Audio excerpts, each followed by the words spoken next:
Well, my name is Kenneth Hobby, and I grew up in Zambia. My parents went over there as missionaries in 1938, and I lived. I was living in northern Rhodesia at the time, and I lived there until 1962 when my parents went back to the U.S.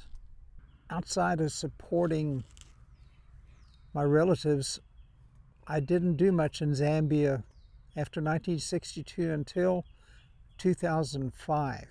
And the way that came about was that the college church put together a task committee on what places in the world that were where the church was weak do we need to focus. We started the program really after the Walton scholarships, and so we were interested in training people who would continue to work as missionaries. And we were especially interested in getting the Zambians from their home area, the Bimba, the Lozi, and those are the main two groups. There are many other groups. So what we did, patterned after the Walton Scholarship, we had somebody select them to start with, and then if they looked like they were going to be good, then we would give them a completely free scholarship and room and board. And in return, they had to give us the same number of years that we supported them at the school. And so we've also partnered with Gospel Chariot Missions, with World Bible School, and some of these, Nations University. And so we've partnered with them to help us with doing the training. But what we would do, the way that we would work this with Dr. Richard Duke, Richard would go in, he would have a medical team do their work, and then the North Reach, West Reach would also go in when the students had graduated from the university. They would also go in and try to get hired by the headmasters. And initially, of course, they didn't know George Benson Christian College, but they got to know it, and they really got to appreciate the caliber of people that we were sending over there. And when I was over there with Bill Baker last time, one of the headmasters said, "Send us more of the students from your group." And I said, "Well, why do you like them?" And he said, "Well, they do their work, they work hard, they don't run around, they don't steal." And they appreciated things like that. So things are going well as far as getting the people in there. Now, we wondered how many churches were being established from this project, and so we tried to keep track of it. And in 2008, this would be about 7 years after they'd graduated and started establishing churches, they had established more than 250 churches. And so you can see how it's just blossomed and bloomed. And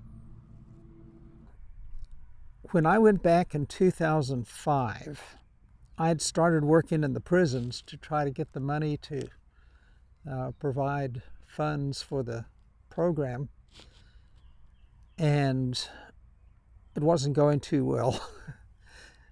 In fact, in 2005, when I went over there, Roy Merritt and I were going to do a kind of a scouting area in the remote parts of Zambia. I owed $50,000 to College Church. And I was grateful that they had given me some slack, but I also knew, I told Roy Merritt, I said, I know that this program is God's will, but unless I get some financial help, it's going to fold real fast. So this is in 2005. So then I got home from Zambia, and Ann said, there's a man here that wants to talk to you. And I said, well, who is it? She told me, and I said, I don't know who that is. Well, it is a person by the name of Don Lawrence. And what had happened with Don Lawrence was that he was the last in his family. He had a sister and an aunt, and they had worked in the oil and gas industry and bought up a lot of mineral rights. And so then they died, having never collected any of the money. They died, and overnight, Don Lawrence became part owner of 600 natural gas wells. He told me, he said, I told myself when I got this, because I went from poor as a church mouse to wealthy overnight, that I'd never spent a lot of money and I wasn't going to start now. And so that's what he did. And he said, all of this money is going to go to the church. So he has contributed millions of dollars while he was alive from 2005 until 2021. Right now, the Don Lawrence Trust is putting $100,000 a year into scholarships, the CLD program,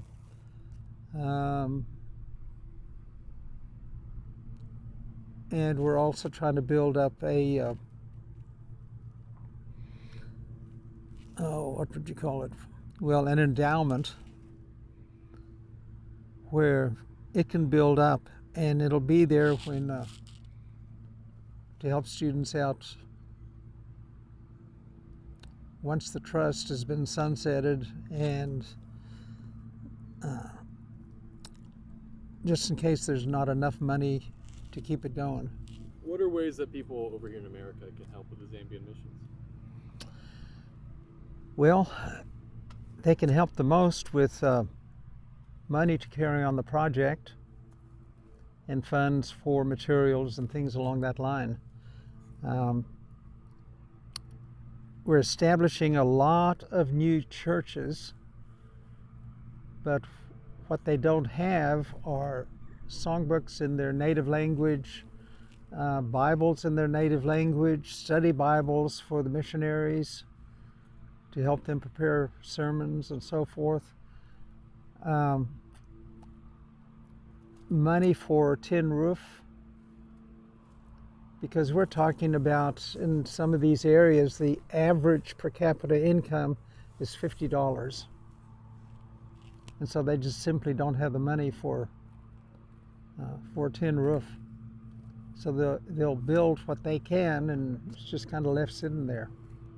And then another thing is just giving them the funds to have people to go out and encourage them and to see what they're doing. That's always good for these graduates who are pretty isolated where they are. And then there are other things that come up, like in the Gwimbi Valley. They've been having famine there for quite a while. And I think Wilson C. Azilo does a really good job of blending the evangelism with helping out. The way we get money over there, one of two ways. One is through the Zambia board, where they will wire it. The other is through the College Church Hobby Scholarship Fund, which is named after my parents. And as long as people let me know that they put in so much money, then I can direct them to send the money the next month. But that's the best way to get it over there, and it allows me to kind of keep track of it.